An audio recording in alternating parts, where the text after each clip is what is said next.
Let's talk to our next guest, Mr. Spike Eskin. Good morning, Spike. Good morning, Joe. How are you? Just fine, my man. Spike, did you ever think you'd see the day? Dude's got 8 years, $196 million left and wants more money? Or no, goes public with his desire for more money. That was my whole problem as to why I was leaving here. I have 8 years. I asked for an extension. They just wouldn't give me one. So that's why I'm ending up back down there. So I understand where Bryce is coming from completely. All right, Spike, let me ask you this question. So we've had a lot of callers today, and it's been split over the last hour whether to pay him more, but in the first hour and a half, it was tremendous more pay him. So you've run an organization, essentially a couple. I mean, you had to answer to bosses, but you know what it's like to run something. Would it be good business for the Phillies to just tack on 2 years and $70 million and have a happy Bryce and just say, let's go get the future that way? Or is that just dumb? I think ultimately they're going to have to. This is sort of like the cost of doing business, especially because his agent is. It's like a really dangerous thing because his agent is so powerful and represents so many other people. On one hand, you want to have a good working relationship with him. On the other hand, you don't want to set precedent as to how you will operate in the future. I do think that Harper, and I think he is even the most optimistic person, probably wasn't expecting Harper to be have such a cultural impact on the team and be such a leader in the way that he is. And I find it hard to believe that he would come in and be a problem if they didn't give it to him. All that said, he is so important from that perspective. I think the idea of paying him 2 more years in the future is probably not that big a deal. I think you have to have the conversation, though. You have to look Scott Boras in the eye and say, I don't want to hear about this again. I don't want to hear from you in 2 years that we need another 2 years. We're making it right. You're playing up below your market value. We get it. You've meant a lot to the franchise. Here's the gift. I don't want to hear about that you want to play until you're 48, I agree with you on that. All right, Spike, a lot to hop around to here. Let's get to the NBA. After that ridiculous All-Star game, which I certainly chose not to watch, and I'm glad I didn't, what is your reaction to what was a debacle on Sunday and what the NBA can and will do about a final score of 211 to 186? I think it's indicative of a bigger problem in that so many sports salaries, especially in the NBA, have grown and the revenue has grown exponentially due to factors that weren't in their control, just sort of how cable worked and how content worked and all those things. And without boring anyone, that's going to change in the next 5 years, with the trouble that local sports networks are having, with the fact that the NBA's ratings have gone down pretty consistently over the last decade and now are sort of below where they were at COVID levels. And they're eventually going to have to pay for this. And I think it's indicative of just sort of a lack of understanding as to the importance of the actual product, and that will have an effect on the money that you make. Because it's not just the All-Star game, it's the regular season, on top of that. And I think from owners to players, there is going to be a financial reckoning eventually. Good. And we won't be able to point to just one thing. We won't be able to point to just load management or the All-Star game or any of those things. But as many, people say, well, it's just an All-Star game. It was never that serious. But I think what they're forgetting is the NBA has very few opportunities over the entire season to really be a showcase of sports and show people what they're all about. And the All-Star game was typically their highest rated. The more people watch the NBA All-Star game than any other NBA game the entire year. This is one of the, they have Christmas, they have this, and they have the finals. And if you're just sort of like, if you lost Christmas to the NFL this year, you're just sort of kissing this away and saying that it doesn't matter. I just think it's bad for the sport. And the whole idea with changing the format or giving them financial incentives sort of loses the purpose and the thread of the entire purpose of the sport is to compete, to win. Do you know what I mean? Yes. Yeah, that is the crux of it. What made, Spike, what made the in-season tournament, what caused LeBron and the Pacers to compete at the in-season tournament that the NBA could possibly tap into for the All-Star game, to create some sort of hospitable, competitive situation? I don't think you can create it in a fake way like they did it with the in-season tournament. And to be quite honest with you, unless they create incentive for fans to care about the in-season tournament, I don't think getting the players to play hard extra is either going to last or have much of an effect.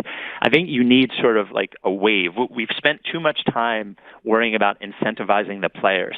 They're making, $40 million. They're all, even the lowest guy is making a couple $1 million. Like, they're incentivized. I think you have to incentivize fans to care. And I think the only way that they will care is if you have a combination of A, the players trying, but B, there has to be some sort of result of what happens. Is there another draft pick? Do you get to pick your playoff opponent? Are you guaranteed yourself a playoff spot? Those sorts of things I think will eventually work with the in-season tournament. But in the end, it has to just be about winning. Championships in and of themselves don't have any value above being that you won. That, you know what I mean? Like, that's the whole point. It's not that the trophy is valuable. It's not that you get paid more money. It's that you get you're the victor. Yeah, you get the glory. You get the glory. Yeah. That's right. So I just think that the NBA thing, I think there's a lot about that the audience problem that they've had over the last few years that there's nothing they could do about. There's more content than ever. Things have been splintered, even sitcoms, like 20 people. The most popular sitcom now is not nearly as popular as it was 25 years ago. There's some things that they don't have control over, but the things that they do have control over, I think they're failing, and I think they're going to be in trouble if they don't do something about it. Well, I'm glad to hear you think that, because I've been on the mindset the money just keeps going up, but I'm happy to hear you say that. All right, Spike, let's get to the Sixers specifically and start with Joel. What do you know about his rehab and the nature of his injury? What do you think as it pertains to whether we're going to see Joel out there again this year and whether he'll be effective? Unfortunately, my gut is we see what we have seen before. I think he will, as long as they don't tell him he can't, I think he will give it a go. We'll end up seeing him, the last week of March. He'll play 5 or 6 games before the playoffs.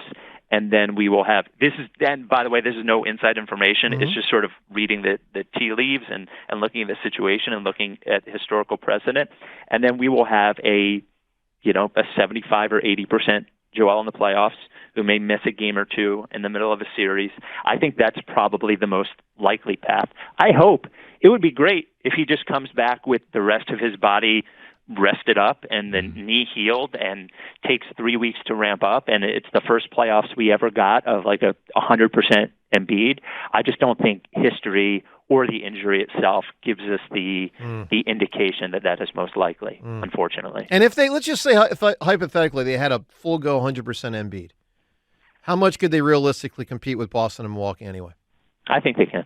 Yeah, I think Milwaukee. Yeah, I think Milwaukee is an incredibly flawed team, and I would a healthy Sixers I would put as a 50-50 shot of beating the Bucks. I think a healthy Sixers I'd probably give a 30% chance of beating the Celtics. But as good as the Celtics have been in the regular season, they've been good in the regular season the last half decade. I think they would be beatable in the playoffs. Spike, I'm sorry, John. Go ahead. Oh, go. Yeah. If we're talking LeBron, a lot was made of LeBron and the indecisive nature of where he could be next season. Is it possible? Is it out of the realm of possibility that he could be a Sixer and bring us exactly what we need for this team? I think it's out of the realm of possibility. I wouldn't want him even if it was. It's exhausting, him being on your team. I just think it's not a fun experience, and I just don't think... If you win a world championship because he's on your team and he provides the accountability that has been lacking... Where's the accountability in Los Angeles? He's been there. He's been there 5 years. They've missed the playoffs twice. They'll probably be in the play-in again this year. They were in the play-in last year. The only championship they have is that nonsense that happened at Disney World. I just think he is a great player who is on the back nine. And by the way, I don't think he has any desire to leave Los Angeles. The older you get, the less you want to move around the country. Batum didn't even want to come to Philadelphia. The idea of moving again was not on his radar. I know it sounds crazy. I don't think LeBron is in the period of his career where he's going to move all over the country trying to chase a championship. I think he'll stay in Los Angeles, and I think he will leak stories like this so everyone thinks about him being a winner, and he gets plenty of attention at the All-Star game. That nonsense. When they asked him about it at the All-Star game, he's like, I had no idea what was going on with the Warriors. I heard about it like you did. He's a liar. I don't think he's going anywhere, and B, just like the idea of being a LeBron franchise for 2 or 3 years as he passive-aggressively blames the coach and every other player on his team. I'm not ready for it. All right, Spike, last thing. Patrick Beverly was not passive-aggressive after he left the Sixers and made some comments about the Sixers, about players or a player. I want to play some audio for you, and then I want you to decipher for us who is Patrick Beverly talking about. Here's what he said on his podcast the other day. Bias on the phone, he's like, yo, what's the biggest difference? I'm like, everybody wants to win. Everybody wants to win. Everybody wants to win. It's not about stats. It's not about numbers here. It's not about who gets the ball. Everybody here wants to win. So he's talking about his early tenure with Milwaukee. Everybody wants to win, and that's different than what it was with him with the Sixers. Spike, who's he talking about? I think he's just trolling. He does it everywhere he goes. Like Patrick Beverly. It was a salacious quote, and when I first heard it, I'm like, ooh, is he talking about Joel? Is he talking about Oubre? Who's he talking? I don't think he's honestly talking about anybody. If you look at every team that Patrick Beverly has gone to, he has said the exact same thing. And I also think it's funny that he is talking about how badly the Milwaukee Bucks want to win while his coach is saying that they weren't trying very hard before the All-Star break because they were all in, their minds were in Cabo. I don't actually think he means anybody, to be quite honest with you. I think this is who he is. He did it when he got here. He'll do it with every team he plays with. I honestly wouldn't be shocked if Patrick Beverly was a Sixer again next year. Like that's how little he means it. I don't think he actually means it. Spike, we look forward to hearing you in the afternoon whenever that time comes. Thanks, pal. Great stuff, man. Thanks, guys. All right, there he is. Spike Eskin. I love the LeBron hate because you don't get it that often. But when I heard LeBron say over the weekend that he doesn't want to know if he wants to do a farewell tour because he doesn't really like to receive praise and he's a little humble, and I'm going, dude, you had a national network show on The Decision. That's right. He did. You had your games were televised in high school, so let's not pretend that you don't. So like the I'm conflicted on this one. I'll say this: I mostly lean against where Spike was. So is it exhausting with LeBron? Yes. Is he a better player than Tobias Harris? Yes. Yeah.